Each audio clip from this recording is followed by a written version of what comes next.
کندوز ولایت کې د زیان رسونکو ملخانو پر ضد د درمل شیندنې کمپاین پیل.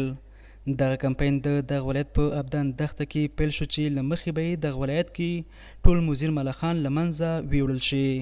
مسؤلین د دغه کمپاین پیل یوه لویه اړتیا وبلله او په دغه برخه کې د خلکو همکاري مهمه وبلله.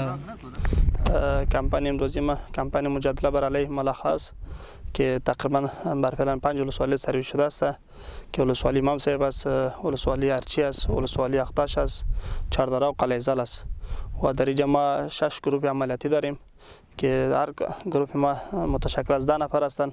مجموعاً 60 نفر میشه و تمام تجهیزات امکاناتش هم برشان برابر کردیم.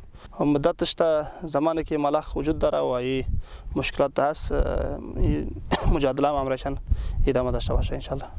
و هدف این است که البته چون آفت ملخ یک آفت بسیار خطرناک است و تخریب کننده است، سرحد نمیشناسه و مکمل علف بعد از علف گندم از بین میبره.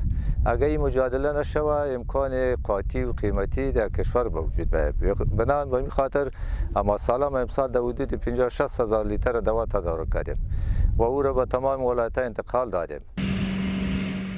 له بلې خوا بیا په دغه ولایت کې مالداران او کروندګر د حکومت د دغه کړنې ستاینه کوي او ژمنه کوي چې د دغه کمپاین د ښه ترسروي په برخه کې له مسؤلینو سره اوږه پر اوږه کار کولو ته چمتو دي. این ضرر داره. اگه این جلوگیری نکنه داوی تا میشه، درختها را میخوره، کشت زیرات را میخوره. این ضرر از در کل زیرات چیزیش. ایرا مبارزه نگیره مکمل ما مردم دیگه مال ما دگشنگی قتل میرسه دیگه چیزی ما خوراک شنیم علف است که ملخ میخوره.